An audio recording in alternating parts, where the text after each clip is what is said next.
Welcome back to another beautiful day of Idaho State esports, and I'm excited for tonight's matchup. Oh, yeah, it should be a good one in store. Yeah, so tonight's matchup, Super Smash Bros. You forgot ISU introductions. What's your name? I'm Super Fox. Oh, I've never met you before. Oh, That's I've never awesome. met you either. I'm Scooter. Scooter? Yeah, I'm Scooter. It's right there, yeah. Oh, it's on the screen. Yeah, actually, I didn't even notice that. I didn't Wow, either. That's yeah. crazy. That's awesome. Well, glad that we got ourselves a little bit introduced to not only each other but also the fans at home that's watching. Awesome. Tonight's going to be a great matchup. Oh, it should be good. Tonight we're going up against MSU is what we're going to refer to them. It's also just Minnesota State University. Yep. And we've played them before. We played them actually last season. Ended up losing, unfortunately. It was 2-0.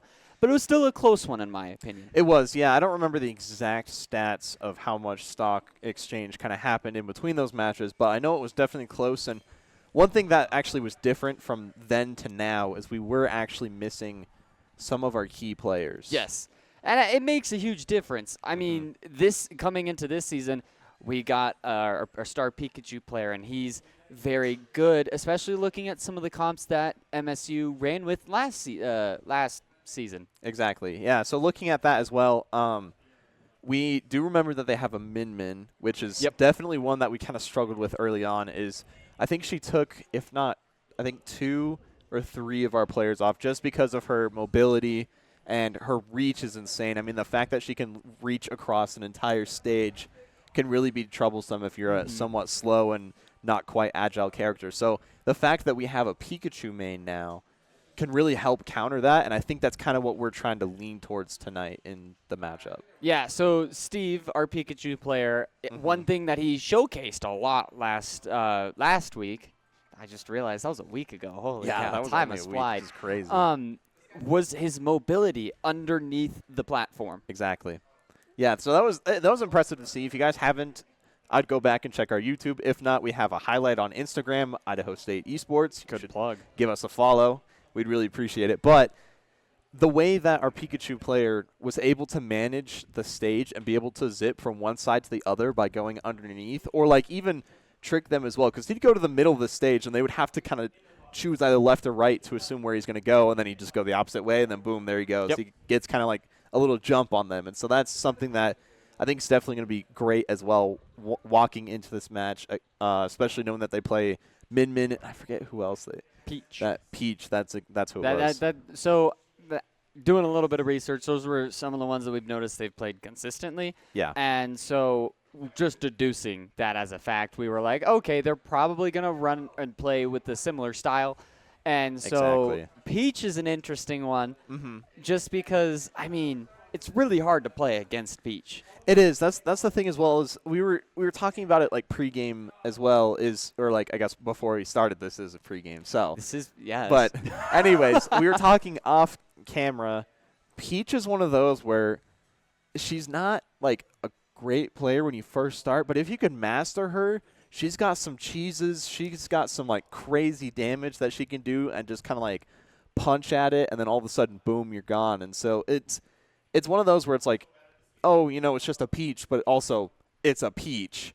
So we might have to be a little bit worried and at least know that that is on the horizon and something we should look for. I mean, with Peach, I'm not a great Smash player. I'm going to put that out of the way. But I played Peach a couple times, and it's like she can stand back, just throw her turnip. Yep. It's a bomb. Throw the bomb. And it's just Exactly. like you don't know what's going to happen because it's all odds-based. But even getting hit by a turnip, it does a decent amount of damage, and then she rushes at you and hits you with what we call a hips don't lie. I don't remember exactly what it is, where she hits you with the hip. Yeah, she does like the little ha-cha and hits you with the hip. That does some damage. It can, does if as you're well. if you're near the platform too, that can easily near the edge of the platform, that could hit you off pretty easy. And so it's like, if you know how to play her right, and that's a lot of these characters in Smash, without a doubt. If you know how to play them right, they're really good.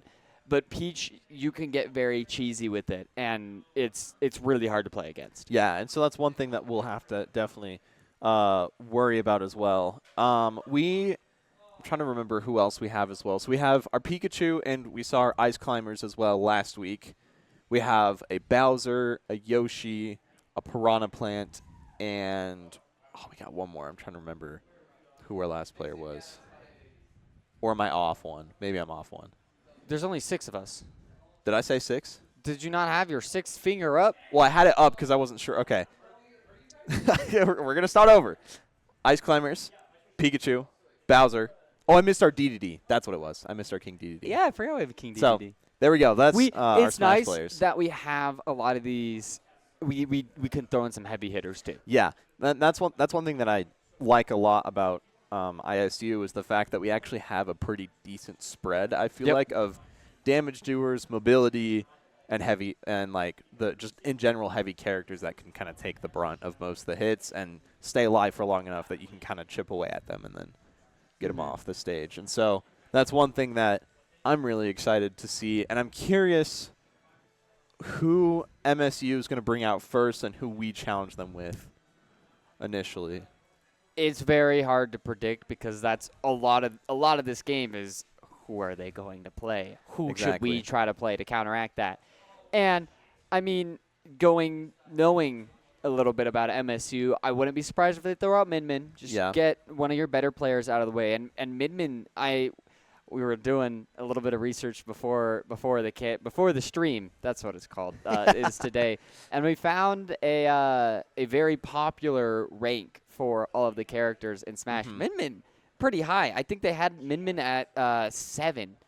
What was she? She was 7. She made top 10, if I remember correct. She was 9th. Sorry, not 7th. Yeah, but 9. like that's really high. That is. I mean, especially I forget how many actual characters there are, but there's over 72, 73. Something like that. I know, but there's a lot of characters, and being in the top 10 is pretty 82. impressive. 82. That's See, my there bad. you go. And I so don't know, I was getting 70 there's a from. huge amount of players that are just in the game, and so the fact that Min is up there and also tournament legal is crazy too. Because I know number 1 is Steve, who is not tournament legal, which would at least for NACE. Make a lot of sense because it's pretty. I've seen some stuff that people have done with Steve. It is broken. Yeah, he is very broken, and so it looks like we are having a little bit of a slight delay for now because we had to switch hosts for the lobby, but it looks like we're almost ready. We're kind of figuring things out, and I think our players are deciding who's going first. But I think we're pretty much back and almost ready to go, and it looks like, so one thing that you guys can't see but we can see is the TV right in front of us is where our Smash players are actually playing, which is super fun because we get to see all the player reactions and hear some of the cheers and a lot of trash talk too. But it's But anyways. We can actually see when they do the introductions is like I guess what I'd call it. And so they both get into the arena, they show off what characters they're going to play, and then we can kind of talk and discuss. I wonder if the director's able to put the game on and then put us in the little so are image? we able to Oh, never mind. I think we're just going in. And it looks it looks like we are Huh? Oh, we're just testing connection. Okay, Got it. so that makes sense. This isn't official, but this is we're just making sure that we have connection testing, and it is going well.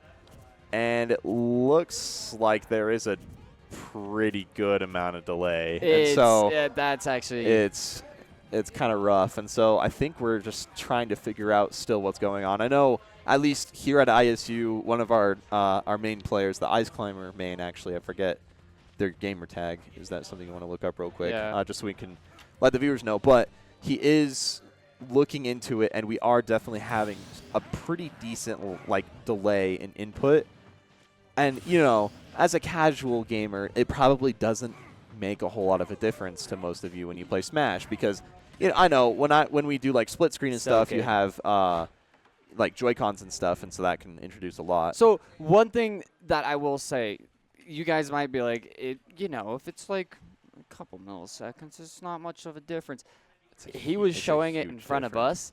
He would activate the bubble, and half a second later or more, the bubble would appear. And it's that is a huge difference when you're playing in a game where invincibility frames are very important. There's that, and also sometimes you have to hit frame-perfect combos, too, with a lot of the characters that these guys play, especially at the collegiate level. You need to be able to have the timing absolutely perfect. And so if you're thrown off even a millisecond, 2 milliseconds, or however long the delay is, it really can throw you off and make it so then you can't hit those combos and then potentially lose a match just because you're not able to get in your groove because there is some lag. Yeah, I mean, I could almost guarantee you the Luigi combo would not work if you were to have a lag like we did there. Yeah, exactly. And so that's one thing. We are going through some difficulties. We will continue to probably talk a little bit because we have a couple things that we can maybe talk about. But if we do head to a break, just be aware that that might be on the horizon just because we are having some connection issues. But you did have the name of our Ice Climbers. Yeah, Selke. Selke? Yeah. Is that how you say it? I'm pretty sure that's how you say it. Okay. I like that. That's a cool username. Yeah. It's very fun. And so, yeah, he's kind of like our team captain. He is the or captain not, I don't know why I did according air to quotes, NACE. but yeah, according to NACE, he is team captain. And so he was the one who was actually playing Mario and messing with it and really realized the lag. And it was you have to also realize where we're at. We're in Idaho. But the closest normally the closest server is in Portland. Mm-hmm. That's not terrible, right? Yeah, exactly. Except for then when you think about it, they're in Minnesota. Mm-hmm. And so their closest might be Chicago. Chicago. I'm not entirely sure. But then you have to think about it. Either they're connecting to Portland, which is all the way on that side of the U.S. for them. Yep. Or we're connecting to Chicago, which is halfway across the U.S. this way. And so it's one of the things that a lot of people don't realize is, like, when you're playing at a collegiate level, like, a lot of those frames matter. And so having a little bit of lag's not a great idea. Yeah, and so it looks like we are actually doing another test. We probably won't show it just because that's not a full need, and I think our observer is still trying to get into the lobby. But we're going to test things and making sure that the observer is also not in the lobby, seeing if that is something that affects things as well. And I guess we can't really hear the players, but it seems like there is also still a delay. And They're saying it's better than the last one they tested, but it's still not great. It's okay. And so that's one thing that, again, unfortunately, we can't really control, and either we might have to play through it or it might take another, 15 to 20 minutes-ish to set up. And so, honestly, I think at this point we might take a quick break, kind of let them figure it out, and we'll get back once with some more information. Yeah, once we get more information, and hopefully the lobby's fixed pretty quickly. Yeah. So I think that's going to do it for now. We're just going to do a quick little break here, and we'll get back as soon as we have more information. Yep. We'll see you then.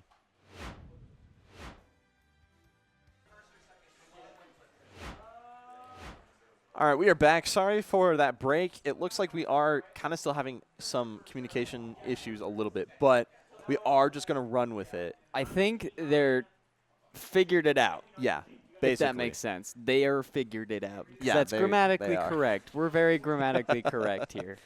And so we are just getting back into the lobby, making sure that we're in, they're in, and then we're actually going to start the process of first looks at characters and stuff like that. And so we are doing that. But during the break, we actually did go check out MSU's Oh, my stream. gosh. I still want to talk about this.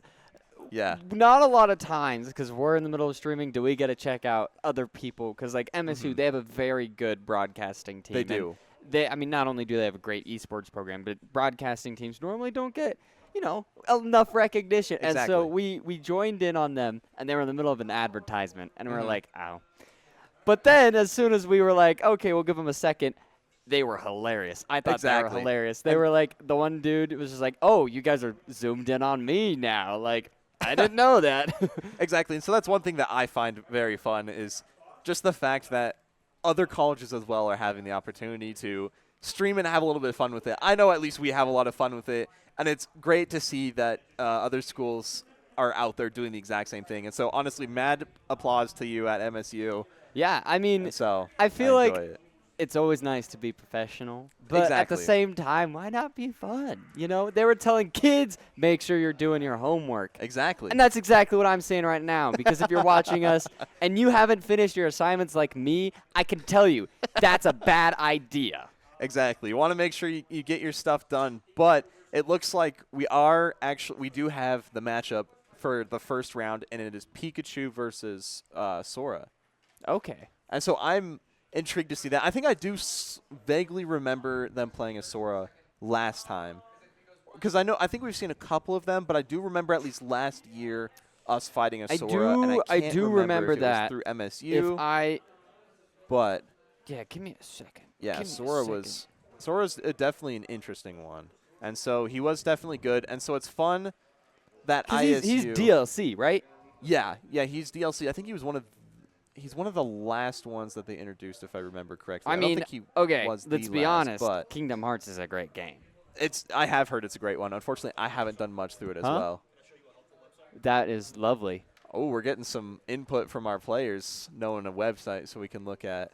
I would assume probably stats of all the Smash characters and stuff, and so we can look. Oh my goodness! Oh, with that's the hitboxes actually and stuff? so cool. Oh, that is so nice. Cool. That's insane. We'll have to check that one out. That's something, honestly, we might be able to throw on screen at some point, too, if we can get those. Mm-hmm. See how this shit right here says -12 on shield? Yeah. Yeah, minus He hits your shield. Mm-hmm. The guy who is in the shield has 12 frames to hit. 12 frames to hit him back. Mm-hmm. Interesting. Okay. You can see how fast a move comes out if it comes out in 12 frames or fewer. Oh, okay. There you go. Okay. I like that. Okay. Wow, that's awesome. A lot of math going on really quick there. Yeah. Interesting. So fast math. We can see frame Quick by maths. frames. Quick maths. 2 plus 2. Oh, how does that? 2 plus plus 3. 2 is 4. No, it's like 1 plus 3 is 1 plus 3 is 4. Minus 2 is 2. Quick maths. However, men's not hot.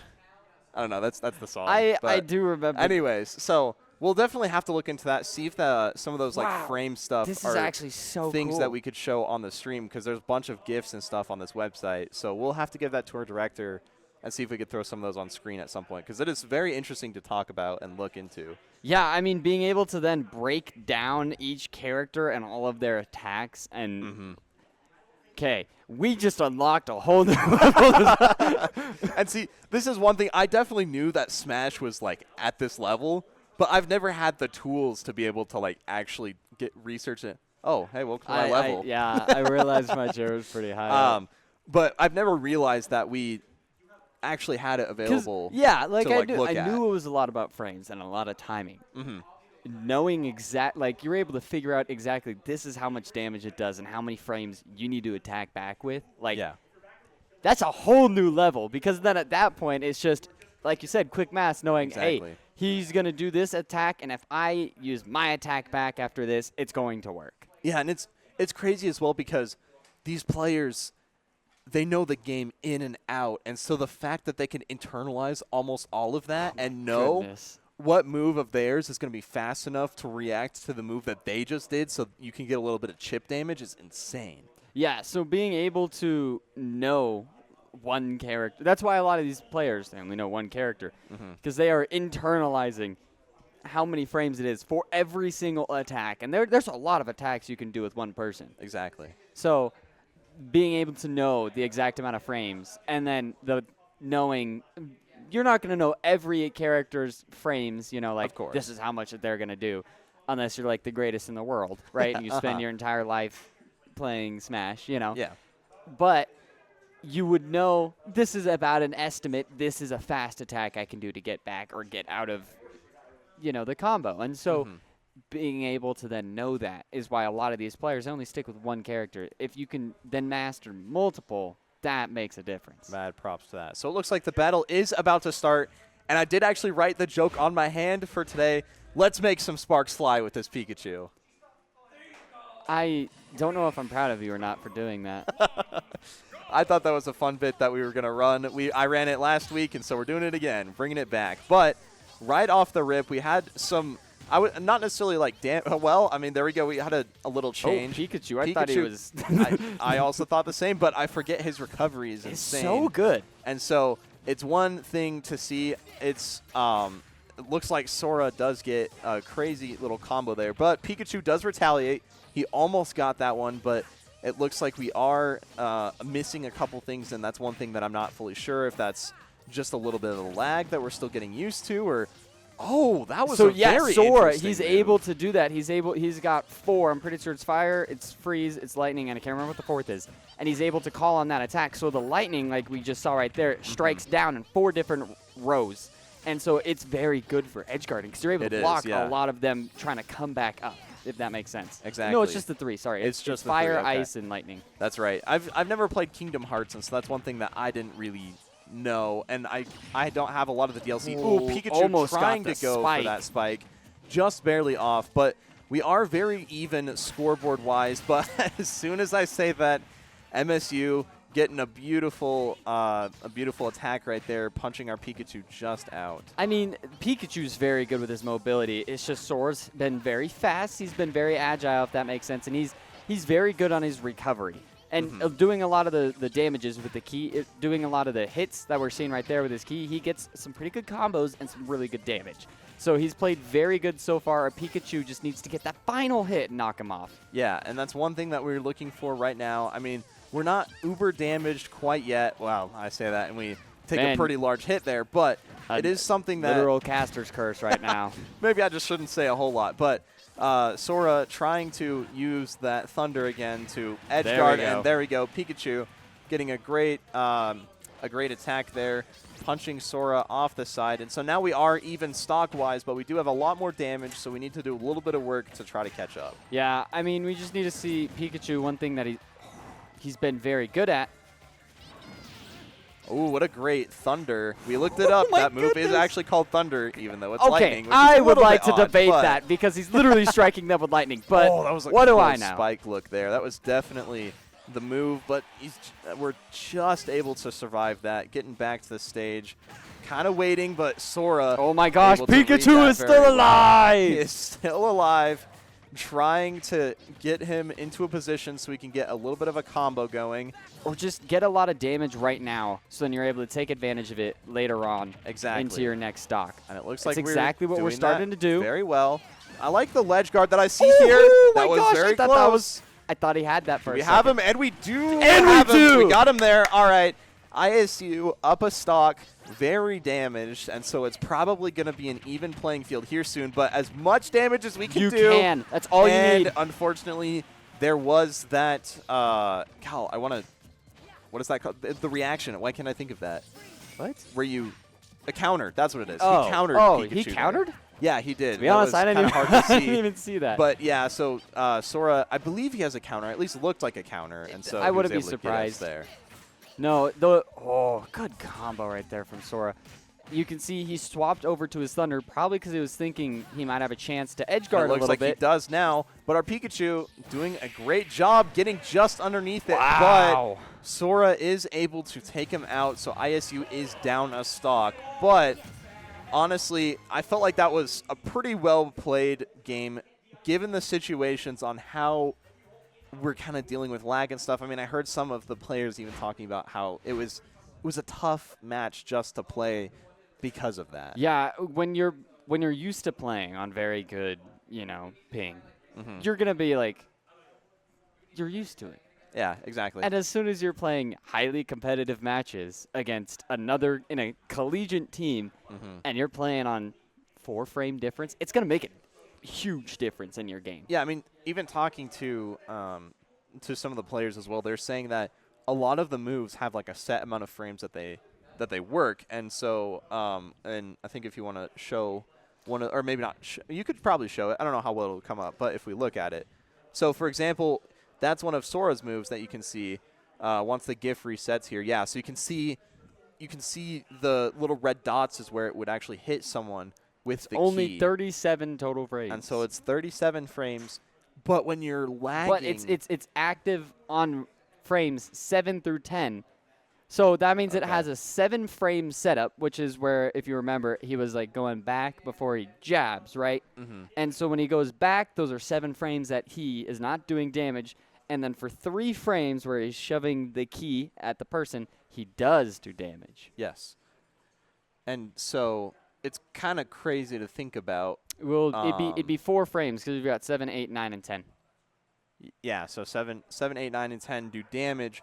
And so that's one thing. If you're having 3 or 4 frames of lagging, either you can't react to that at all because the attack has already happened by the time that you would be able to see it, and then you're hit, or it's one of those things where you only have like 1 to 2 frames to react, and that's almost like not humanly possible. Yeah, if you think about this, let's say we're just going to go Pikachu. I don't know, but Pikachu's jump, right? Mm-hmm. If he jumps, it takes him 5 frames to jump and get out of the way of this, Sora jab, right? Or like whatever. And so if he notices in 2 frames that, he's going back for the jab, and he's able to jump, he'd dodge it completely. Exactly. But if you have a 4-frame lag, you physically can't get out of the way because Mm-hmm. the 2 frames that you notice to jump would then be the 6th frame because of the 4-frame lag, and then you have 1 frame to know to jump out of the way,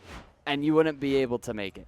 And it looks like we are bringing out Ice Climbers for this matchup, and we did get heckled a little bit by one of our friends who is a big Smash guy, and the names of the Ice Climbers are Popo and Nana. Popo is the main one in the darker blue, and Nana is the one in the teal vest. Yeah, he was like, you guys are casting Smash and don't even know the names of the Ice Climbers. So we made sure to write that down and make sure that we knew that. But immediately right off the rip, we are getting some great damage here. And it looks like we're trying to do some ledge guard. Almost had that. But we do get him into a combo, trying to freeze him just off.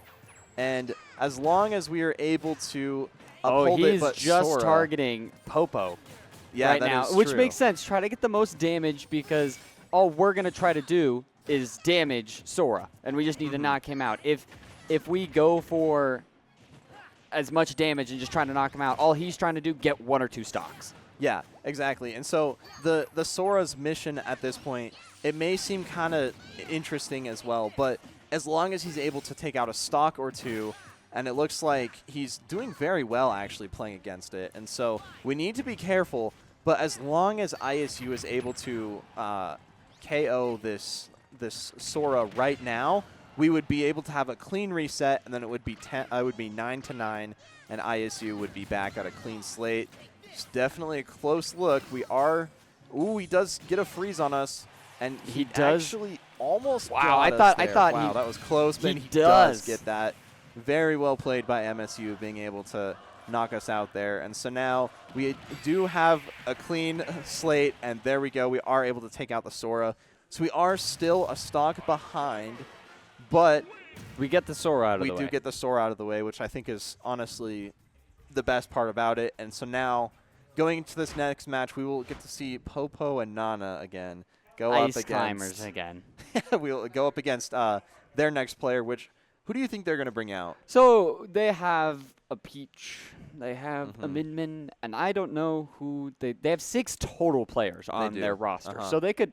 There's a lot of people that we actually might have not seen before. Like I vaguely remember seeing a Sora, but I honestly couldn't tell you exactly if we played a Sora last year, at least against MSU. And so they could bring out almost anyone, right? That's true. And so they're just going to look at this now and be, okay, who do we think can beat our Ice Climbers, or from their perspective, their Ice Climbers. So I got very confused there for a second, so I had to talk that out loud.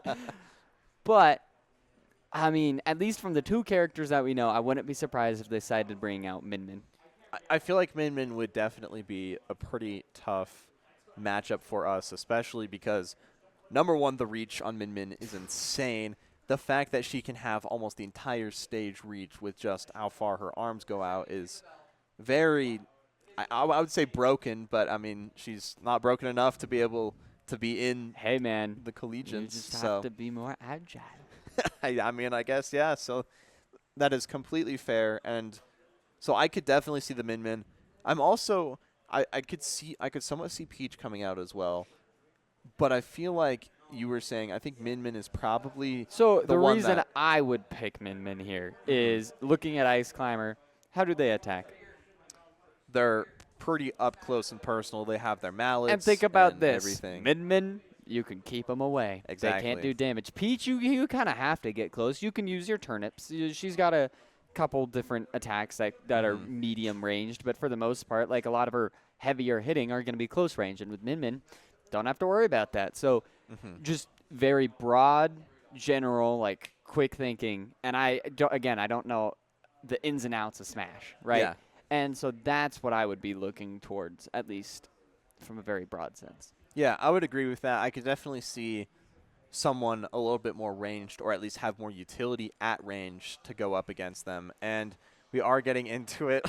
Scooter's excited a lot more than I am, which is hilarious because this is my main in Smash Bros. They're playing Isabelle. I do remember them playing an Isabelle. I do also think I remember that as well. And so this will be a very fun matchup to see. I remember because you were really happy last season. I was. I mean, it's just always fun for me because Isabelle, I mean, we were looking at the tier list, and she's like 55th. Yeah. No, so she's 66. Yeah, 66. Out of 82. And so she's pretty small down but there. Just because they're the tier list doesn't mean that you can't be good with them. Exactly. And so that's one thing that we're seeing right now. And Isabelle doing a great job with her Lloyd rocket there, being able to really target that. Oh, my goodness. They're actually vases. What? When they're vases? Yeah, they're little. I thought you like were doing pots. coconut. No, they're pots because Animal Crossing, you build little houses. Like, why would it? Yeah, but you're on a beach island that has coconuts. I guess that's fair, but I don't know. Anyways, I believe I wasn't in the wrong for assuming they're coconuts.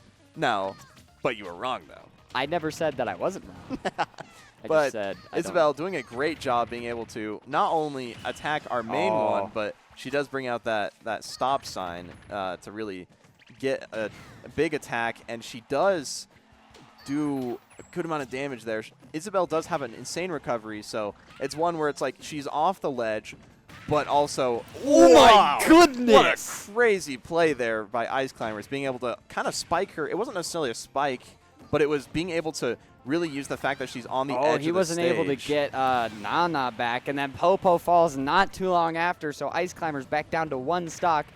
Isabelle still at 0%, and as soon as I say that, she's no longer at 0%, but still has 2 stocks, so ISU at a 1 stock disadvantage, trying to make something happen here to try to get this a little bit more even. And it looks like we do almost get a freeze there, but the Lloyd rocket comes out because we did get a little too close to the edge there, and so I think at this point we're just trying to hold on and do a little bit of chip damage. But I just want to point this out. So one of the things that happens with Nana is she really likes to follow Popo, right?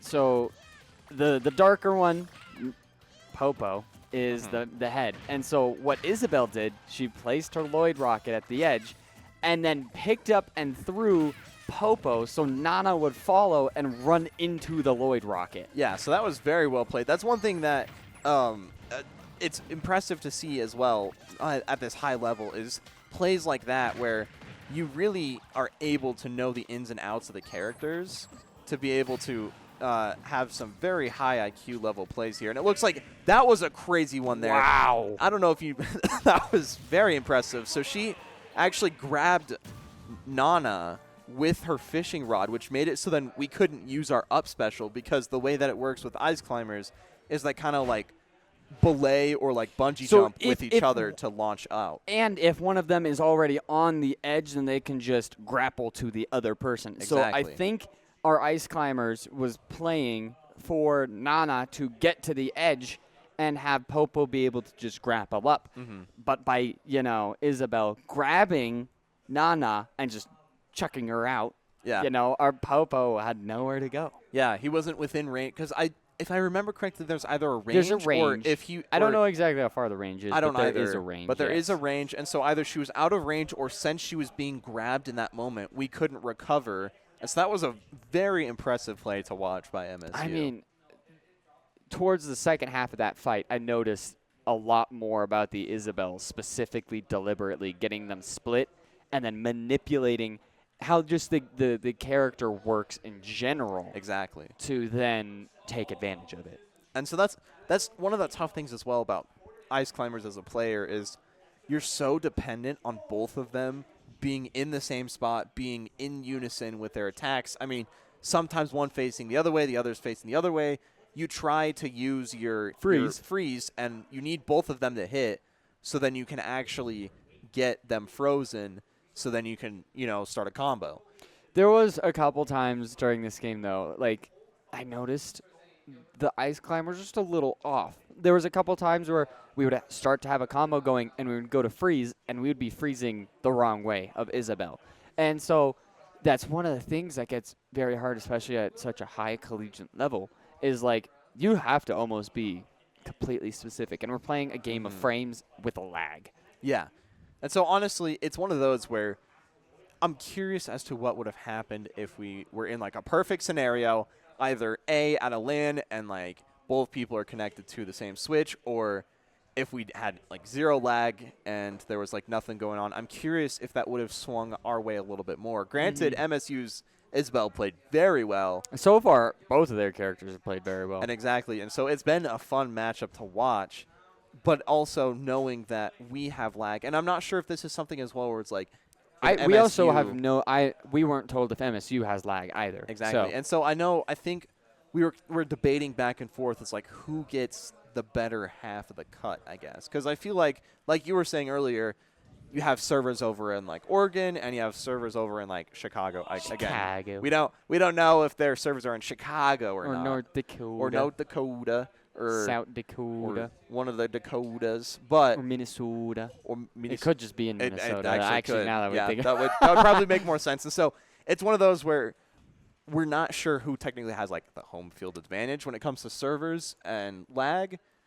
And so it's one of those where I'm not sure, because I know we are definitely experiencing some lag, and it's something that we have been kind of struggling with. And honestly, the fact that we're able to still put up numbers like this, we're keeping it close. I mean, we're within 2 stocks. That can easily just turn around. You have a good matchup, it can make a complete difference. Exactly. And so it looks like we are getting ready to head into this next matchup, and ISU brings out our Yoshi. Okay. I like to see it. I like the wool Yoshi too. Yeah, from the Yoshi's. It's from the game like that came out on Woolly World or something. No, Woolly World was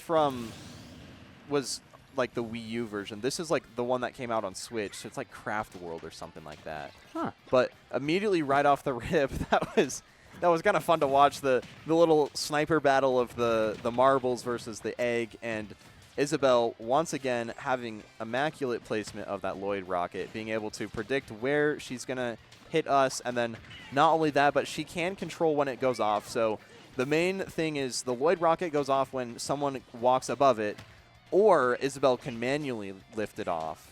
But doesn't it have an expiry? It does time? as well, and so it's hard to see right now. Oh, she but pocketed the egg. She did pocket the egg. That's one thing that I need to learn, at least with Isabel, a lot more is, wow, she actually used that very well, being able to hit Yoshi with that. And so one thing, it's hard to tell, but there she goes. So she placed the Lloyd rocket, and if you watch it for just long enough, I don't remember how long the timer is on it, but there is a certain amount of time where it will be on the ground before it despawns, and I think it might have just despawned there, where they're just off frame. Well, she did place a new one, so it was gone. But anyways, our Yoshi trying to fight for his life here, not able to get a whole lot of chip damage, and Isabel doing a great job at just controlling this match. I mean, one of Isabel's specialties in Smash is just being very long-range distance, and if you need to get close, she's got 1 or 2 moves.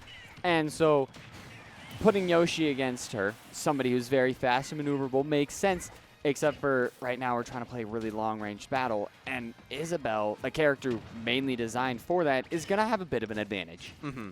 And so we're doing a great job right now hitting her with the eggs and stuff and trying to set up a combo.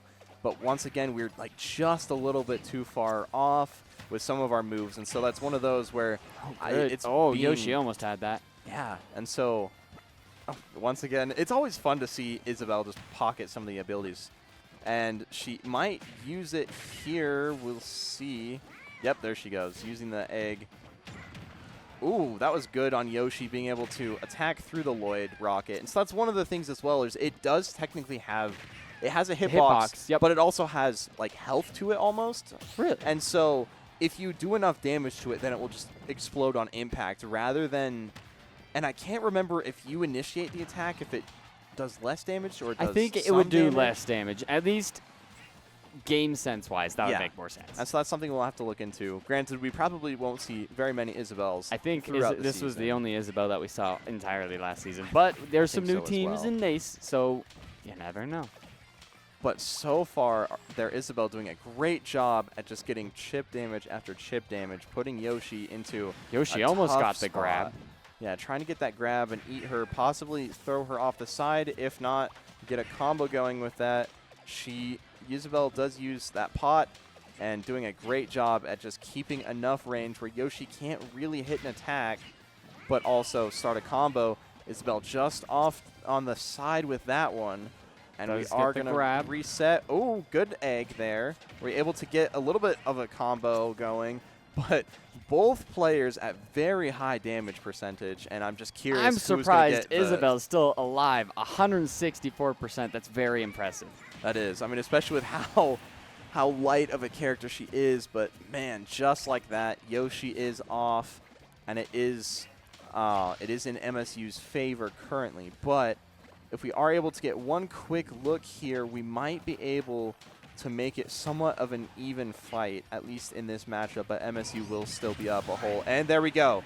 What a That great was good. The one thing ground I will pound. say that I have seen a lot from our Yoshi is when you have somebody like Isabel, normally a lighter character, and they're pretty high up there in percentage, if you get them hit near the edge with a somewhat powerful hit, right, they're more likely to go off than if they're in the center of the stage because it's less distance towards the edge of the arena. Yeah. And I feel like a lot of the hits that we've gotten, a lot of the combos that we've gotten, we're in the middle of the stage. Yeah. And that's unfortunately. because Isabel's been able to place her Lloyd towards the edges. And so Yeah. it makes it very hard for our Yoshi to try to attack towards the edges because the Lloyd is a pretty big, it's pretty hard to combat. Yeah, and it's been very impressive watching the strategery of where Isabel is placing these Lloyds, because she usually places it just far enough, and I'm not sure. I'd have to look into that. Oh, Yoshi was out of it, but unfortunately jumped straight back into it. But it's one of those where I think she places it in just far enough away that if you roll out, oh, Yoshi getting a grab there. What a crazy block by Isabel, being able to perfectly get that. He But gets it! we do get Isabel. Oh my What a goodness. great play there by ISU's Yoshi, being able to knock out Isabel in a close fight there right till yeah. the bell. I mean, one stock, both over 100. Like, that was close. And when Isabel got the block, I was like, oh no, that might be it. But Yoshi didn't give up. He came back, got a good combo. I mean, just absolutely hit her out of the park, too. And so, ISU, we are still down to 2 stocks, but Yoshi does get to play again. So if we can honestly get a stock, if not 2, off of this next player, I would call that a huge win for ISU. I mean, getting a stock right now would be huge. It would. That's my main opinion. And I don't know who they're going to bring out. I mean, Min Min against Yoshi might not be the best matchup. That's true, because Yoshi's... Okay, again, we don't know a lot of the, the frame differences between a lot of these attacks. Yeah. So we could be very wrong. And if you guys want us to look into certain things, just let us know, and we will check. And we'll look into them for next stream. But from a very broad sense, Yoshi's very agile. He can jump really high. And he also has his own shield, and he's able to roll around really fast. So it would be a little bit of a problem for Min Min, who's typically a little slower. Has a lot of reach and is very vertically inclined. She can jump pretty high. Yes. I think, yeah. I'm pretty sure she is. But, I mean, Yoshi's pretty fast. So just from that broad sense, I feel like Min Min might not be the best play, but I also wouldn't be surprised if, let's say Min Min's their best player, they're just going to be like, we're just going to put you out there, just try to wipe them clean. Exactly. And so that's one of the things as well, is like, not only are they discussing which character goes best against which character, it's also the player themselves. How many hours have they sunk into the character? Do they feel confident you can knock, do you Exactly. think we can get us, you can knock out ISU's stock without losing yours? Yeah, exactly. And so that's one of the things as well that they're probably out there discussing as well. Is like, okay, we know that that ISU is playing a Yoshi. Do you feel confident enough in your abilities to knock out the Yoshi clean and push ISU down to their last player, and then you have a clean slate with that last player. Which isn't bad, but then if you really want to get far into it, you can be like, who do you think they're going to play against? Exactly. And so then if you want to, like, if let's say MSU's trying to play 3D chess and we're trying to play 2D chess, that's something that they could really look into is like, well, we know that they have a Bowser, right? And they might try to put a Bowser against this Min. Do you think you're going to be able to win? Or against this Peach, do you think you're going to be able to win? And it looks like Speaking we are of actually. Peach, There okay. we go. Right on cue. As you say her name, she will appear. And so I kind of like the Mario matchup that we get to see here. Yeah, Super Peach Mario versus Bros. Yoshi. Right here. And so is this the Wii Super Mario Bros. Or is this Odyssey? Are you saying for the which background vibe do you get music, or? more? Ooh. I'd probably go, honestly, Mario Bros. Wii. Granted, I grew up on that, and so that's one of the things that really has, huge nostalgia for me. Most people in our generation grew up on it. That's true. And wasn't the Wii the most sold console for, the longest time? The PlayStation 2 was the most sold console for a while. Isn't the Wii, and that came second? out around... No, the Wii's, surprisingly far down there. What? Because it's, I think PlayStation 2, I want to say the Switch, and I can't remember the next one. I think the DS is actually above the Wii. Okay, let's focus on that. But yeah, anyways, getting into the match, we were a little distracted there. There, Peach doing a great job. Oh, but she we are missed. able to get her off the edge enough that she isn't able to recover. That is the one unfortunate thing with playing Peach is she doesn't have the best recovery. I think she has a decent recovery. Yeah. Does that make sense? It's probably middle of the pack in comparison to a lot of the 82 characters in Smash. Mm-hmm. And so it's one of those where if we are able to actually get into it and actually get her off the stage. Oh my goodness, we do what get a combo. A great combo going. And she is just barely able to get there. And so that's one thing, I don't know if you noticed that, but she was kind of flashing there. And I think, if I remember correctly, that means that she doesn't have her recovery. And what a great play by the Peach. Oh, but she does get the hip thrust. I honestly did not think I was scared Yoshi wasn't going to be able to get to the edge, and he was. That was close. But that was, I also did like Yoshi shooting his egg at the turnip. He to block predicted that. That's, man, sometimes the level that these guys play at is insane. Yeah, it is impressive because sometimes, honestly, a turnip hit like that could be detrimental to you. Especially with how far off the platform he was. Exactly. And so it's one of those things where being able to block that with your up special is impressive to see nonetheless. And so we got there to the edge, but then Peach able to either knock us back or predict when we were trying to roll up so then she can hit us with her hips don't lie, as we call it. We'll actually have to look up the actual name for it. But that was very well played by Peach. But we were able to knock a stock off of her. And that was huge. I mean, we were roughly equivalent in percentage, but it seemed like she had a lot of momentum because she was messing with us, forcing us to get off the stage a lot. And so she went for a really good – I couldn't tell if she was going for a spike or just a really good, hip thrust. Yeah. And missed. And it ended up costing her and Peach, and that was huge for ISU. We're only down by 2. And that's kind of been the theme, the entire matchup of this one for tonight is we've just been down to kind of throughout the night. And so it's one thing where I'm curious who we bring out as our last player to try to fight and combat this. Because you're gonna have to get 5. Yeah. So you're going to have to feel very confident in your ability, not only to take out Peach, but likely to take out a Min or any other character that MSU has in their back pocket. And then you need to, if you're ISU and you're like our Ice Climbers or you're Pikachu, you have to realize you're not going to be able to play this turn. Who are you sending out first for the second round? That's one of the things as well that I'm curious as how that conversation is going to go. Because I know so this is just round 1. For those of you who haven't watched Smash beforehand, we actually will have a second round where we do the same thing. And it's best of 3 rounds. To 12, and it's best of 3 rounds. And so ISU playing a little bit behind now.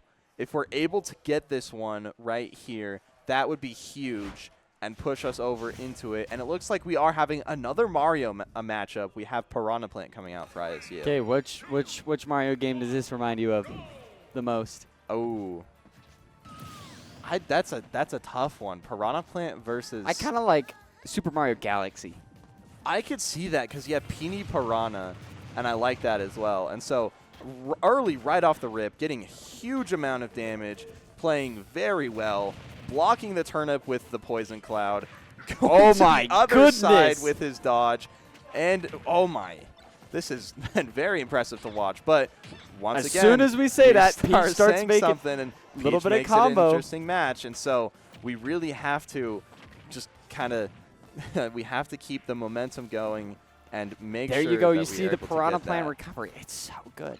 Yeah, the And Piranha it does Plant damage. recovery is good. Yeah, You it can does see a little as bit it of does chip damage there. That was a beautiful combo right there. Trying with that spike ball, doing some very good ledge guarding with the Poison Cloud. And that's one thing as well that is crazy about the Poison Cloud is it does chip damage to like shielding and stuff. And so if they're able, he almost hit. So close. I was really hoping for that. We were just barely One thing off. we've seen our Piranha Plant do a couple times before as well. Oh, Peach is able to get that one. That was a very impressive play there. We've seen our Piranha Plant before able to hide in the Poison Cloud. Yeah. And use his reach. He is. And so I'm not sure what the Peach was kind of doing there, kind of waiting for some attack by ISU, but we are able to get her out there. Piranha Plant, 2 stocks left. Peach with 1 stock left. MSU still has a full nother character, so ISU having to play very cautious here. Yeah, if you're the Piranha Plant and you look at the stocks and how many's left, you kind of need to get this in right here. You can't afford to lose another stock. But if you're just trying to go, just get the win, you know? And exactly. I feel like that's the most important thing right now for ISU is just to get the win right here. Yeah, and so it's been close. I mean, Piranha Plant has had some very good looks with his Patui. If I'm correct, that is what that is what it's called. That is what it's called. So that is, we've been very good, having some great looks, but just barely not connecting. And so we just need some momentum here to push us over the edge. Peach doing a great job at ledge guarding with those turnips, though.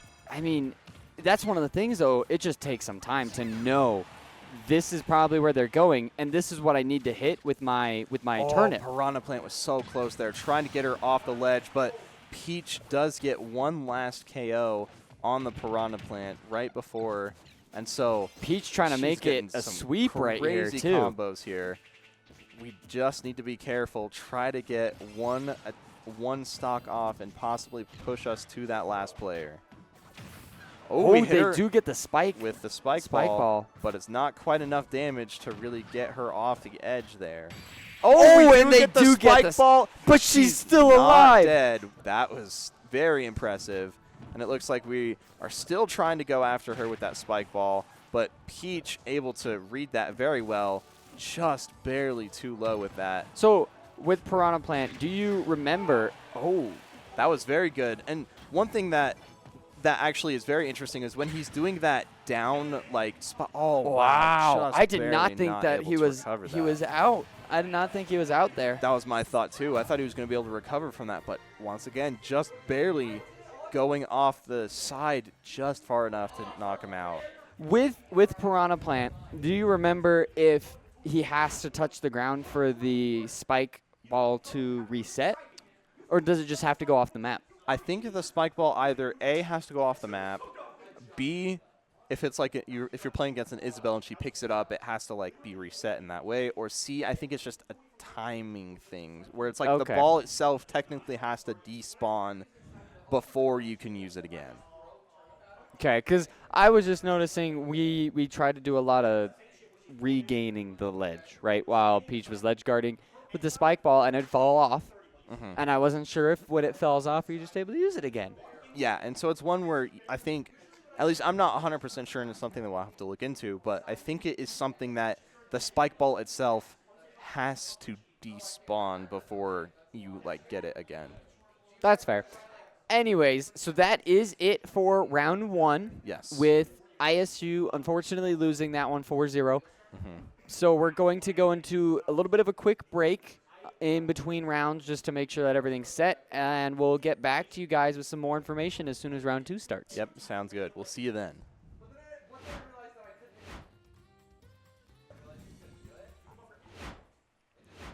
All right, we're back. That was a very short break compared to the past couple we've had, but we do know the match. Why are you laughing? That wasn't that funny. I was thinking there's been a couple times that it's been like a 10-minute break, and we're like, yeah, well, I mean, granted, we had a lot of tech issues and stuff at the beginning of the stream. But anyways, we do have the matchup. ISU is continuing with our Piranha Plant, and MSU is going with Falco. okay. And so Falco I'm very to see that. fast-paced. He is. You know, yes. Piranha Plant, pretty slow, but he does a lot of heavy damage. So very interesting. I actually am very excited for this match. I am as well. And Falco's one of those where I don't think we've seen a Falco at all. We have seen one because it was commentated. MSU. I remember that. Was it? Yep. I might be misremembering I think we played a it, Yoshi but against him. we might have. And so that's one thing that I am excited to see. Piranha Plant, I feel like while he is slower, he's actually fast for a slow character, I would say. Like, he's very heavy, surprisingly. Like, he's a pretty heavy character, and he's also decently agile with some of his moves and stuff. And so I'm curious to see how we'll react to Falco. Yeah. And I don't know, Falco, he can spam a little bit, too. That's true, And yeah. so I know casual play, that's pretty popular. I don't recall if it's super popular, especially in super high competitive play. Yeah. And so it's one of those things where it really depends on the player themselves as well and what they pick up as well, because each person who plays the character plays him differently. And so that's one thing that you have to get used to as well, is the fact that one Falco may play different than another Falco, because they might have honestly played against like multiple Falcos. I mean, the amount of time that they spend online just smashing against other people is impressive. And Yeah. so it is really impressive. I was thinking about, we were sitting here waiting for the match to start, or like before we realized the lobby had problems, and they were just sitting there. I think it was our Piranha Plant. He ended up playing against an Ice Climber, and I was like, man, this could just be what they do in. Oh, that's the wrong screen. yeah, so we'll get there. And so we are getting right into the match, and I'm excited to see this matchup. Falco, that's one thing that I have to remember about each Star Fox character is each of their guns does something a little bit different. Fox's is more of like a chip damage, kind of do stuff, whereas Falco's, it seems like it actually stuns a little bit after Just the a shot. little bit. Not an insane amount, but it is just a little bit, and it can make a huge difference, especially with how fast Falco is. Yeah, and so the fact that he's able to, especially if he's close enough, he could stun you just like he did there and possibly get up and get some close damage. And ISU is definitely in some trouble early on here. We're taking a lot of damage, and so Yeah, we need to because get if some I'm correct sort of with combo Falco, a lot of his non-melee attacks do stun damage, and when he does melee attacks, they're like moderately heavy hitting. They're not Exactly. super, but they're moderately, and it can make a major difference. It can. And it's impressive to watch the ledge guarding that is going on by their Falco. But once again, Piranha Plant having a crazy recovery. We're doing kind of the same thing. We almost get him there with that spike ball, but the immunity frames are just enough. And Oh, he almost gets that spike ball around the corner. ooh, that was a very interesting play. I'm not sure if we hit Falco there or if he just jumped right after that attack, but he kind of launched back. And so we're trying to make it an even fight here. It's very close. So now if we're able to hit that spike ball, we do. And it is back to an even slate, 0-0. Still both teams at 11-11. I mean, if you're the Piranha Plant, you have to feel good about that. You were able to accurately predict exactly where that spike ball was going to go to knock him and make it an even fight right there. And so that was very great. What a play by Piranha Plant. And we're doing a great job as well, being able to my really goodness, get he these was small a- chip combos Yes. going. What he's doing right there is he's stunning him, getting a couple hits, and then doing the same move to stun him again. And so he was able to get that combo just 2 or 3 times in a row, get 40 damage on him, and then unfortunately just wasn't able to land another combo off the top of that.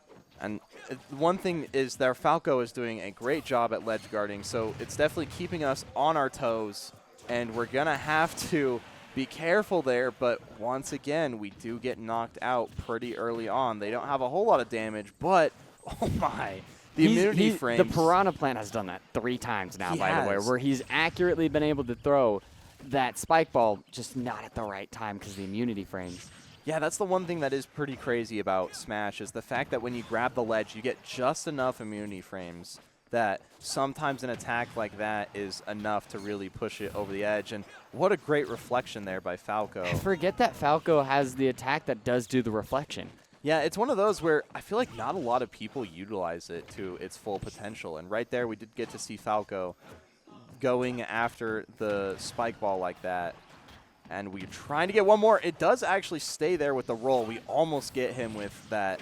Yeah, right now, ISU already up to 102. You're just hoping to get one more stock off of him right here. Exactly. And so this is one where we really have to be careful, and we have to just be patient with our attacks and be able to just get the Falco down one more. And we do get him. There we go.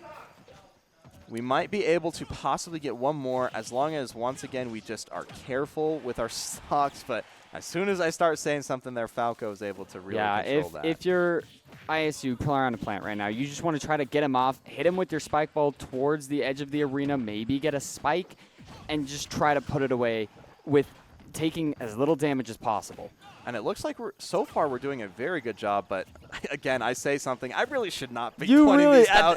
It's only me as well. That's the issue. Is I say something and it goes the complete opposite direction. 3 times you said something and we basically got knocked out that round. I think you said it almost all 3 times. You basically unpredicted that we were going to do well. See, it's one of those things where everyone makes fun of it. Commentator curse. And they say commentator curse isn't a thing, or they say it's a superstition. The fact that when it happens to me as the commentator, as I'm saying it, is even worse. But it doesn't happen to me. So it's just a you thing. It's just a you thing. I think you're the issue. I probably This man walks in and he ruins so many computers in the broadcasting We are not joking. This is the worst thing about this as well. Is I don't know what it is, but our system, our setup is usually like very on point. But as soon as I walk in, our IP address has changed. It's just his computer, though. And it's just mine, I walk into my observer station because if you guys didn't notice, the casters, we also observe for different games. Mm-hmm. I'll walk in, set mine up.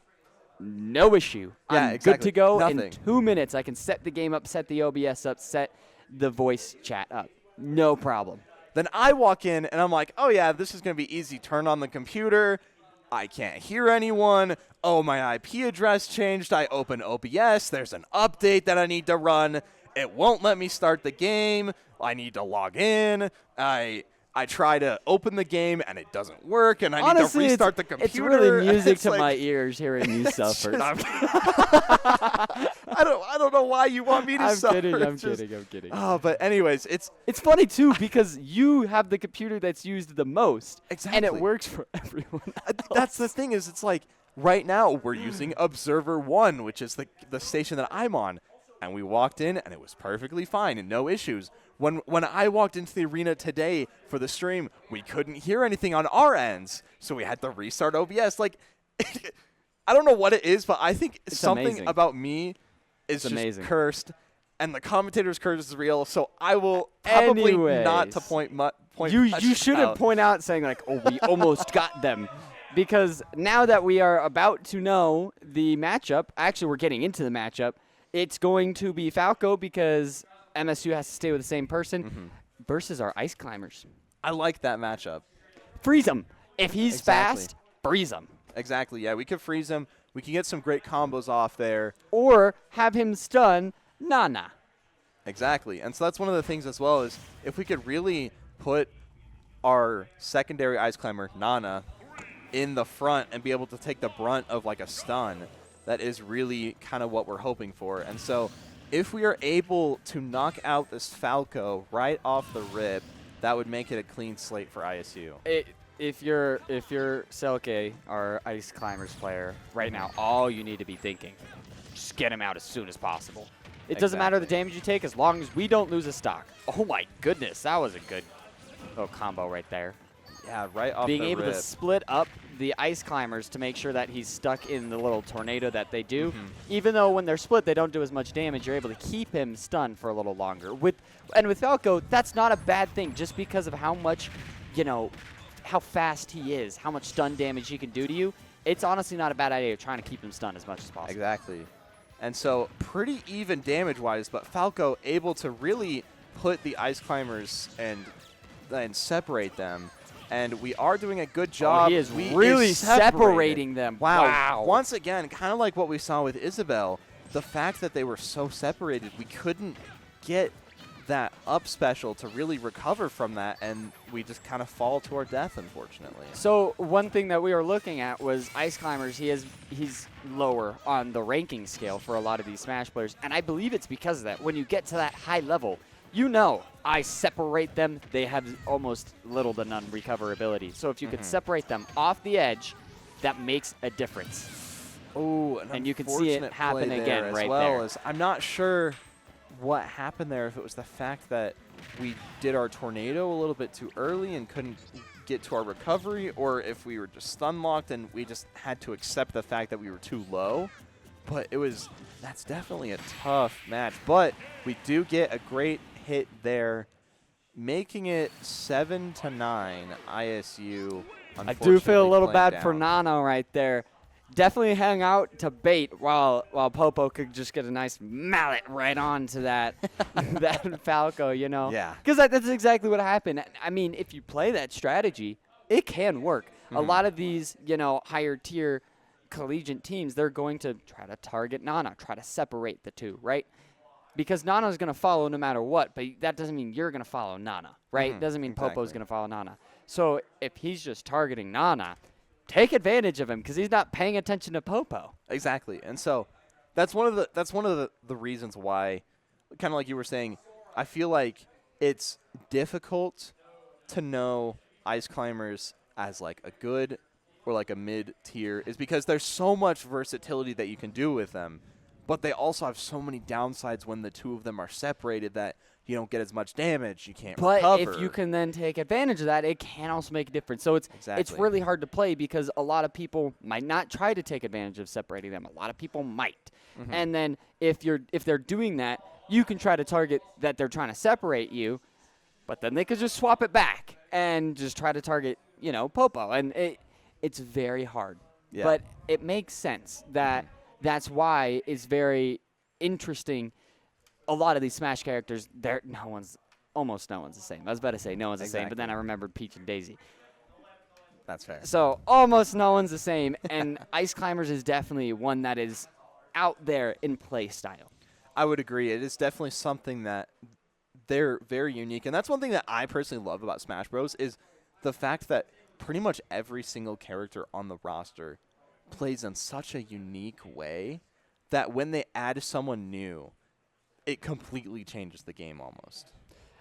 I mean, the game was completely changed when Steve was added. That's true. Until they banned him from competitive play. But for the 2 weeks that I think it was like 2 weeks. I don't even know if it was 2 weeks. It was fast. Either, but for like the 2 weeks that they added him in, the world was changed for Smash.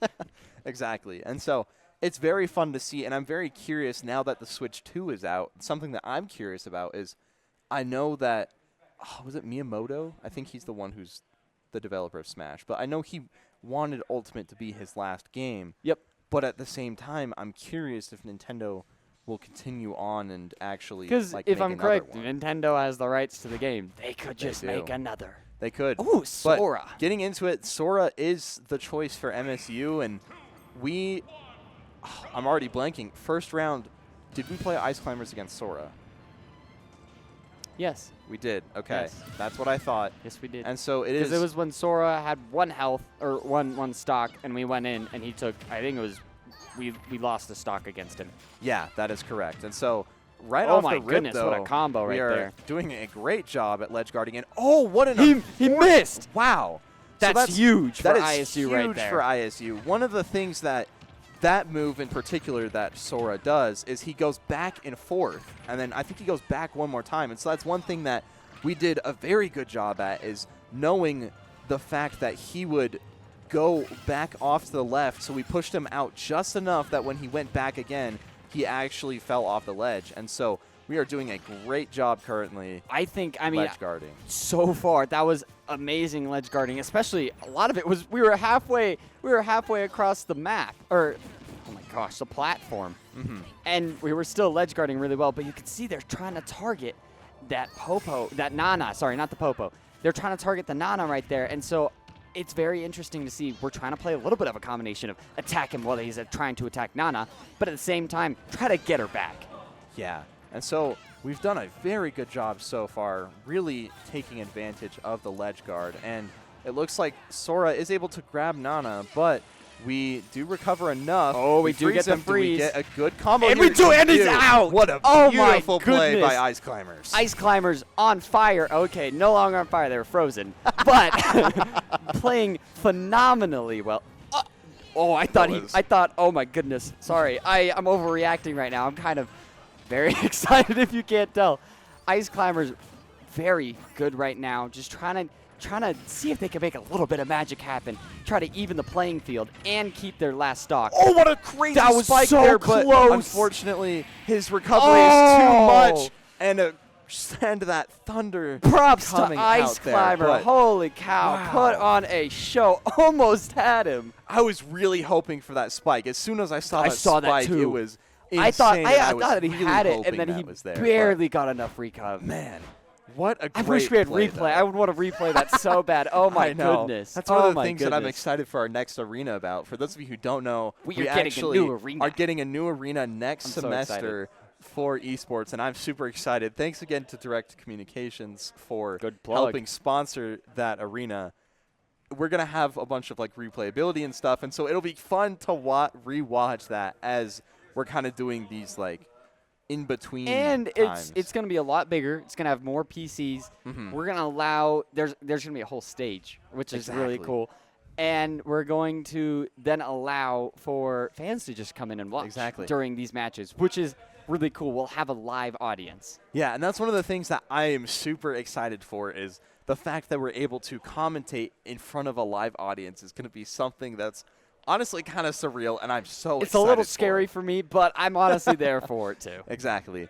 But, man, what a great match from Ice Climbers. We're only down one stock. I mean, this is well within reason for ISU. I would agree. It is played very well so far in our favor. Granted, we are down a stock, but if we're able to wipe them out cleanly in this next one, then it will be an even slate, and that's exactly what we need. It's a good place to be, especially right now, because you might say, oh, yeah, MSU, they hold the power. But at the same time, we have a very good key, get it, Sora, to that was good.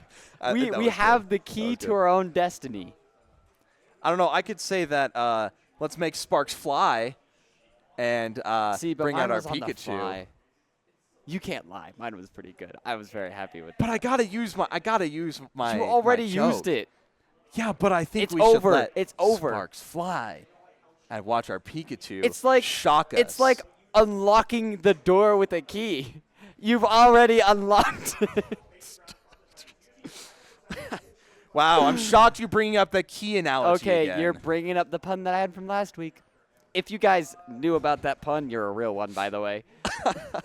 Good job, chat. You guys are awesome. Oh, yeah, we appreciate you putting up with us sometimes. If I am correct, ISU was actually looking into playing Yoshi. We are? Yeah. Okay. I like they're still that. stuck with Sora. Yes, they are still. MSU is stuck key. with Sora. The key. It's a lie. But I actually couldn't tell you if we're playing Yoshi. I know we were discussing it. Yeah, and so that's one thing that I'm excited to see. But I don't know if we're actually. We should probably say that. It's a 3-minute delay. I think we'll be fine. Yeah, we're fine. we are on I enough was just of a thinking delay. about so. that. We've seen their broadcasting team. MSU's That's chill. True. I'm not They're too definitely worried. chill. They probably Shout out MSU's broadcasting team. Check them out if you guys haven't. They're pretty exactly. They are fun. Should drop a follow. If you haven't followed us, though, definitely follow us. You as well. should. That'd be pretty cool. Yeah, I forget to shout out people that follow. I won't lie. That's my bad. That's true. The unfortunate focused issue on the is game. we are focused on the game, but also there's that delay. And you were correct. We are bringing out our Yoshi, and so I'm excited to see this matchup. We're going to make it close. We are on the Animal Crossing stage, which is, I feel like, ISU's, like, #1 pick. I think it is ISU's #1. I'm not a fan of it. The moving floating platform, it's a little bit too much for me. But what am I to say? I'm not a collegiate, Smash Bros. Player. Ooh, crazy little kind of excursion here at the start. Yoshi getting absolutely smacked around, but we are able to get retaliate. some damage, yeah. One of the things that's very nice about Yoshi is he's very agile, so he's able to slide past people, and while they're trying to react to him being in front of them, he's already behind them wagging his tail, Exactly. Yeah, and so it has been back and forth, both sides trying to get a spike there. That's a really good just move right there barely by off. Sora. Sora able to really control that one, and Yoshi getting back pretty easily, but we do have to be careful. We want to attempt to control this match for as long as possible. He does get a freeze, charge up a combo, but Yoshi able to just barely get out of the brunt of that hit. Some great damage there from being able to eat him with that egg. How long does the Yoshi egg last? Do you remember that? I know as your percentage gets higher, you're stunned in the egg for a little bit longer. And it's one of those where, as well, if you're very good at being able to button mash, I think you can actually get out of it a little bit faster. Okay, because I've seen people, they egg the other person off the edge, and it can make a difference. And I wasn't sure if there's a specific, and thank you for pointing it out for people who didn't entirely know, like me, that the higher your percentage is, the longer you are. Oh, my goodness. Oh, that was a close look, my but goodness. Sora, I thought Yoshi had that. I did too, but Sora with that counter, being able to read that was very impressive. Very impressive. I mean, Yoshi was able to really push him out there. Need probably one more hit to get him to go. Fortunately, not able to. He's already up to 50%, though. Being able to, like we've seen with Sora, launch them a little bit, get that thunderous attack that we've seen Sora hit multiple times, it can really make a huge difference and get a lot of percentage on. It can. And so our Yoshi trying to chip away, just get one big hit, just enough to push him over the edge. We almost had that there, but he was able to react fast enough and shield. Ooh, we are knocked out of our egg, almost eating him there. I was really hoping for that, kind of pushing him off the edge. It is a close one here. Sora getting good enough damage there. Our Yoshi trying to stay back. He actually hits him with the egg. That was very impressive. Great recovery from Yoshi right there, by the way. Very impressive, at least for me. I think he got as far as he probably could on that reach. Exactly. Sora trying to go out and get us with a spike off the side. Not enough. Damage percentage-wise, we're close on both ends. Sora able to hit our Yoshi out. He does hit him with the fire. Do we have enough of a jump to get back? We do. Yoshi's jump is so impressive every time. I'm like, there's no way he's going to get it, and he does. Oh, and Sora able to swipe that one just enough there. And so our Yoshi really having to get this stock here, and we do get it. There we go. We're down 2 once again, kind of like we saw last match, but our Yoshi, unfortunately, he did go down. I'm predicting what they're bringing out right here, right now. Okay. Peach. I could see that, another Mario matchup coming up. I'm not going to gamble on this. Don't gamble, kids. It's a bad idea. Do your homework. But my prediction right now, they're going to go with Peach. Okay. It would make sense. I like that. Peach played very well against Yoshi last time that they played, and so bring him back in. Yeah, I agree with that. Their Peach did play very well against Yoshi, and I wouldn't be surprised if that's exactly what they're thinking. And I just think who do we bring out next for ISU? Do we bring out our Pikachu? I think you have to bring out Pikachu. Try to bring somebody that you believe can close it out. Yeah. And Bowser's a great person to bring out. I think it's a great second option to look into just because such a heavy hitter. You get a couple swings. You get a Bowser slam, right? Can make a complete difference in the game. Exactly. Like if they're at 80%, you Bowser slam Peach, she gone. You know what I'm saying? I don't actually know if that's statistically correct. I could be very wrong. But like the idea behind Bowser is such a heavy hitter, he can make an insane difference in any second. But you can also look at it as Pikachu is so agile, and he's played the game a lot. You can just see it through his gameplay and his reaction speed. Who are you going to trust in more? Yeah. Now, nevertheless, a lot of that I would push off to see how well Yoshi plays right now. Yeah, and so let's focus on the here and the now. Yoshi has one more stock left to try to get as much off of MSU as possible. And from at least what we think, it would make sense for MSU to bring out their Peach because they have experience fighting each other, and their Peach played very well last time. Yep. It's an exact summary of what I just said. Great job. See, I could do my job sometimes. No, because you make sure that we end up losing. Well, I mean, I have to at least talk. I'm getting paid to talk, and unfortunately, I'm just the cursed You could also one here. say that your prediction is so accurate that everything, the Murphy's Law happens. Oh, yeah, Murphy's Law. Everything that can go wrong will go Man, wrong. I'm like such a great co-host. I'm giving you excuses for your curse. Yeah, I mean, I don't even know what to do to really fix that. I'll have to figure out something to be able to go. I was wrong on my He prediction. is wrong on his No! prediction. We are going up against their Isabel, which honestly, I can't Oh, remember if they no. fought as well. Their but Isabel was the one that was really good against the that's Yoshi. who it was. So you were I was thinking right on of- that aspect. I was yes. wrong with the character. And so, Isabel coming out again for MSU. If we could get 1 or 2 stocks off, maybe 3 if we are able to ball out, that would be very impressive. But so far, we're doing a pretty good job. And I'm just waiting for it to backfire on me because I said something. But so far, just kind of been a lot of stalling in the midfield. Yoshi I mean, able to if get a you're little bit more. Yoshi, especially going against Isabel, it's not a terrible idea. You played against her before, and you tried to get really close. And she was very effective at stealing your egg, placing the Lloyd very well.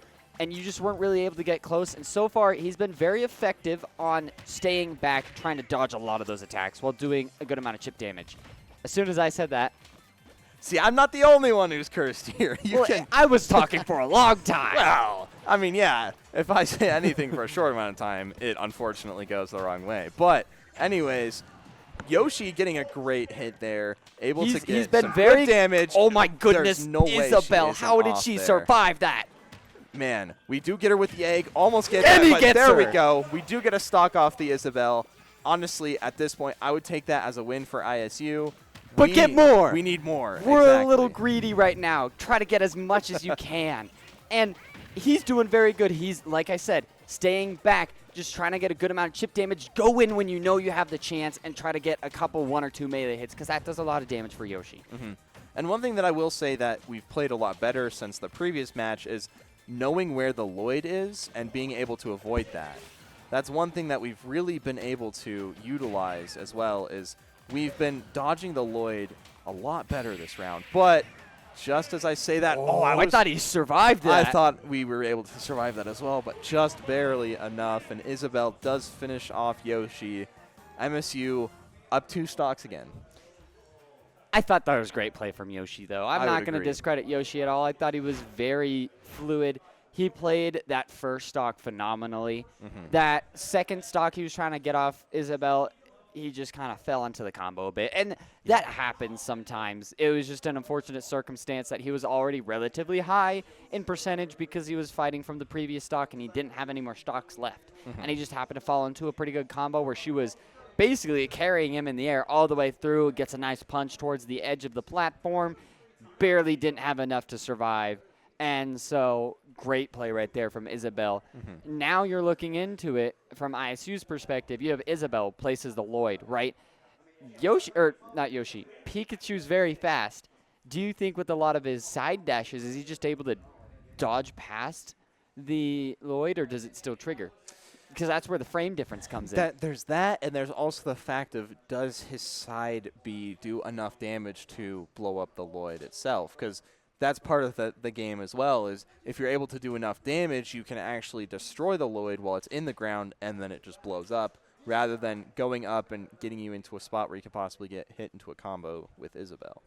And so it's one of those where I haven't really messed with this as well, but it will be interesting to see if we are able to kind of get through that Lloyd and be able to really maneuver around Isabel enough that we're able to take her out. Yeah. Just remember now, ISU needs to get these next 5 stocks without losing 3 of ours to push it to a round 3. Yes. As casters, we've never actually seen a round 3. So that is true, and that these have been very close games, by the way. They have. It's been impressive. We are down 2 stocks, but I feel like overall, it really should be a lot closer. And that's the one tough thing about it with as lag well. too. I've completely forgot to mention that. This entire second half has been back and forth a little bit. We made a little bit of a comeback, kind of fell back a bit, started making a bit of a comeback, fell back a little bit. We're still down only 2 stocks. We've been playing with lag. Yeah. And so it's impressive to see, even though, granted, I'm not sure if it's just something that we've gotten used to the lag a little bit more or if it's gotten a little bit better, but the fact that we've been able to adjust to the circumstances and really put up numbers like this has been very impressive. That's exactly what I'm saying. Right now, from what I won't announce who ISU is playing because I don't know how long it's going to take to go into the match. But ISU has selected their character. We're just actually debating maps now because Isabel, she's a bit of a problem depending on the map that you choose. If you choose a small map, her Lloyd's going to be easier to her Lloyd is going to be easier to run into. But if you decide, oh, well, let's play with the larger platform because larger platforms do exist. There's small, medium, and large. Small, medium, and large. I realized I did that off screen. Sorry. So if we go large, I'm not entirely sure if Pikachu is able to use the side dash out and around the bottom of the map that we've seen him do. Yeah. We didn't really get to see him do it that much in the first match, so we had, like, let's say Pikachu, if we're choosing him. Or if we're playing Bowser, you might not want a longer map, because Bowser's going to take a lot more time to get to one end. Pikachu, he might not be able to reach the one end. And so then do you go with middle? Because that would make the most sense. Or are you going to go with large and risk it just because you have more room to fight without running into that loop? And that's one thing as well that I'm not sure, because I know that there is small, medium, and large maps. I don't know if large maps are technically, like, tournament legal or not. And so that's one of the things as well where it's like, I think this map itself is considered a medium one because it has I think it's the largest, though, just because it's 3 platforms, 3 floating platforms. I guess that's fair. That's one thing that I'll have to remember and touch Pikachu up on. caught up on the Lloyd pretty early on. Still gets some nice melee shots, just trying to get... Oh, trying to go for that Thunder there. And we do get a spike there. Are we able to get her again? Almost. Just barely not able to. Pikachu's recovery, oh my goodness. Yeah, it has been very impressive to watch. And so far, we do get caught up in that Lloyd and unfortunately are off. And so, yeah, get hit with the Lloyd and the pot, trying to keep that Isabel off the side so then we can get a spike here. She's able to get that Lloyd off, which I thought was impressive. But still gets hit. She's already up to 101. Pikachu getting a couple good combos. Nevertheless, she does get to hit. And with the pot, both at 100 right now. Wow. I'm not sure what hit Pikachu there, but I think it was the umbrella. That was a very good play there by their Isabel. Are we able to ledge guard enough? It looks like were we both grabbed onto the ledge there? That was very interesting. I thought you both can't grab onto the That's ledge. kind of what I was thinking, but it looked like they were both on the ledge there, so that was very interesting. I wonder if they both just happened to grab it at the exact same time. Oh my wow, goodness. What a great play by Isabel being able to I thought get Pikachu that had that there. right. I'm hoping that our Pikachu is able to get something going. Oh, we try to hit her with the Thunder Cloud there, but just barely not It's just enough. Thunder, it's not Thunder Cloud. Remember? We discussed this earlier. That is true. It should be is called just Lightning Thunder. or Thundercloud, but it's for some reason called Thunder. I'm getting off topic. But their Isabel balling out a little bit here. They've done a lot of damage to our Pikachu. The one thing that I will notice, the Thunder, that attack that Pikachu does some of the heaviest hitting damage I think we've seen from Pikachu so far. And we haven't been able to use it that much because of these additional platforms. Well, it does allow for a lot more accessibility on Pikachu's.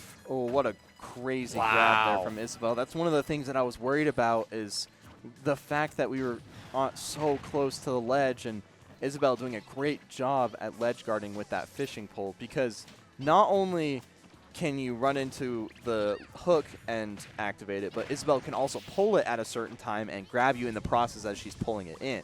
And so it's one of those things where their Isabel was doing a great job at ledge guarding and not really giving us an angle to be able to get back up. Like I was saying, with the Thunder that we haven't seen a lot of Pikachu use because Isabel's taking advantage of those floating platforms. And the nice thing about floating platforms provides a lot more accessibility and maneuverability for Pikachu to avoid a lot of those, Lloyds or anything. It's also providing a huge advantage for Isabel to get off the main platform and provide a lot more space because the Thunder. Oh, we do get the Thunder there. That was a good look. Oh, we were trying to go for... Get the Thunder again, though. We do. We're trying to go for a combo there to punch her off, but just barely not enough. It is. Yeah, Pikachu at 93 right now. He needs to get rid of this Isabel to try to have one more stock, push them to their final character. So it is do or die here for ISU. Pikachu having a Good great combo Thunder right there. And he does get Isabel there. Nice. What a great look. We are completely reset damage percentage-wise, so going we into do the have next a clean fight slate. with one stock. Yes. So it will definitely be tough for ISU, but we have one stock. We have 0 damage percentage. I feel like as long as we're able to really keep it under control and control the fight, ISU can take this to a round 3. Okay, now, who are they bringing out? That's We've tough. seen them play Peach. We have seen them play They haven't Peach. brought Peach out. We Yep. know they have a Min-Min. They haven't brought Min-Min out. But at the same time, we also don't know if the Min-Min is somebody that played like the Sora. That's true. And or you can't, because you can't have the same, it's, okay, well, we were just told it was hearing, Peach. and it is Peach. And so, You can't play the same character twice, and you also can't have the same person play twice. yes. And so one thing that you guys can't really see, but it's very fun to watch as well, is all the players here are rotating in and out, like bringing their own controllers to the mix, being able to really get in their groove and really put up their best effort at these fights. It's as also well. really cool because there's 6 of them, right? And there's multiple times where 2 of them that aren't playing, they'll be like sitting to the side and they'll be discussing.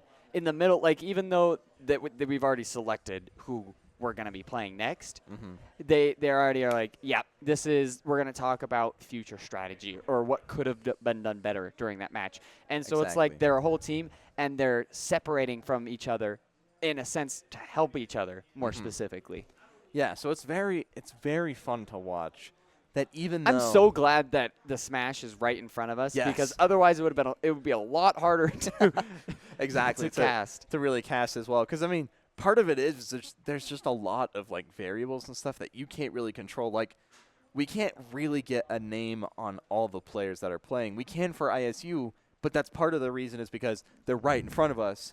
We can know that. We can also know who plays what character and do that. But it's when also we're playing tough. against MSU, I can look up the name of everybody that's on NACE, but I have 0 clue who's playing what. Yeah, because it doesn't show who they play because that could give away information for the fights. They could also swap up and not play their main character to possibly counter a different one. And so there's just a lot of moving variables in general. And so I feel like just having the team right in front of us is honestly kind of a blessing just to be able to really not only connect with them. I mean, we had right before, on. They came up and were like, check out this site. It Yeah, talks exactly. about all frames, and I'm like, oh my goodness, that blows my mind. But this is also just a little bit of an explanation as to why you might be saying, why do we refer to this as Pikachu, or why are we calling this person Peach instead of their gamer tag? Just because, especially for MSU, we don't know who their Peach really is. It wouldn't make sense to them be calling our Pikachu by their gamer tag. It'd make more sense to call them Pikachu and Peach. Yeah. I mean, we definitely could, but I feel like that shows a little bit of a bias. I mean, granted, we are ISU esports. You see, there's so a bangle right there, yeah, and a bangle exactly. right there, so right there. We're coming in with a little bit of bias. Yeah, exactly. We've got it on our own merch and stuff, but we also don't really want to like discredit MSU at all. I mean, I looked at their production team, their broadcasting team. I'm not going to discredit them at all. Exactly. And so look at their Smash team. That is true. Their Smash team has been playing very well tonight, and ISU putting up the numbers as well with the situations, with the lag, with kind of having like a late start to everything.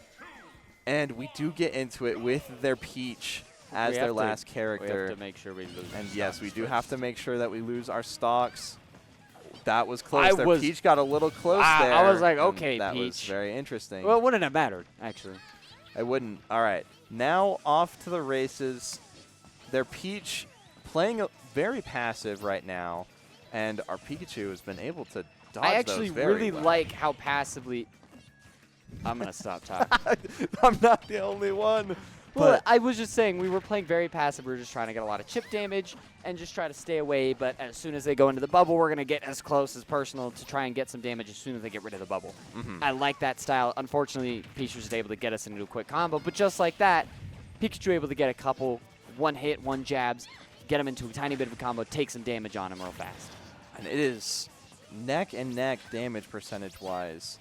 We need to attempt to take as little damage as possible because we do have to knock out 3 whole stocks on this Peach to be able to take it to a round 3. So far, just a lot of movement going on, but no real shots connecting. Our Pikachu showing that recoverability right there. Exactly. Oh, my goodness. I could fall in love with that, being able to just go from one end of the arena all the way to the other. That's one of the things that I never really appreciated, I guess, about Pikachu is the fact that he's so mobile and all of his moves allow him to really go after that. He hits that We too. get that spike off the side, but not enough. We get do one stock. Get one. We only need 2 more. We do need 2 It's more. a lot easier said than done. But do I believe in the Pikachu? Yes, I do. Hitting a great combo early on, but we have to be careful here and make sure we take almost no damage. I mean, 129%. He's still alive. Still oh, my alive. goodness. Oh, we tried to go for it, but unfortunately, just there at the ledge, their Peach is able to hit Pikachu with that hip thrust and be able to knock us out. Peach is such a hard character to play against. What can't she do? Yeah, Great that is true. recoverability. Can throw her turnip halfway across the map, you know? And she's if you can play her a lot, she's got such a great moveset. It's very hard. That's why when we were talking to a lot of the players and our director, they were saying, like, there's been discussions if Peach/Daisy, because they're very similar, should be banned. Yeah, And exactly. playing from somebody who plays her for fun, I'm, like, not good with her. And so I was like, I don't see that. But when you see her in competitive matches, you can understand it a little bit. Yeah, exactly. And so, overall, a great matchup from ISU. It was very fun to watch. Unfortunately, It was very fun to see a lot of back and forth. There was many matches where we would take a stock, they would take a stock. They'd take a stock, we'd take a stock. And then it would come down to almost a one-on-one left with stock. And it was just an unfortunate mistake on just, you freeze the wrong way as ice climbers. And it can make a complete difference in the game. Or you can just get stuck in a combo. And it's very hard to get out of. And it can make a difference in a game. And you can see that's how close it was. Just MSU was able to get that final kick a couple more times than ISU. Exactly. So, Week 2 for ISU Smash Bros. Unfortunately, we do end on a loss, but it's the start of the season.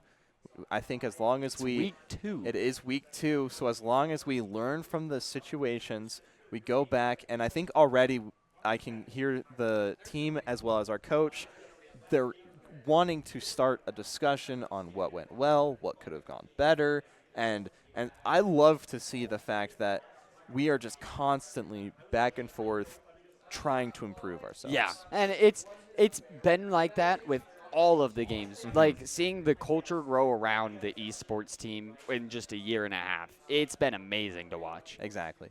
And so that's one of the things that I have loved about this, and it's been great to be a part of it. Even though we are technically only casters, we don't see much of the player side of things, but we can at least get a little glimpse of that and just see that ISU we want to be competitive in all of our sports, and it's something that we really are thriving for.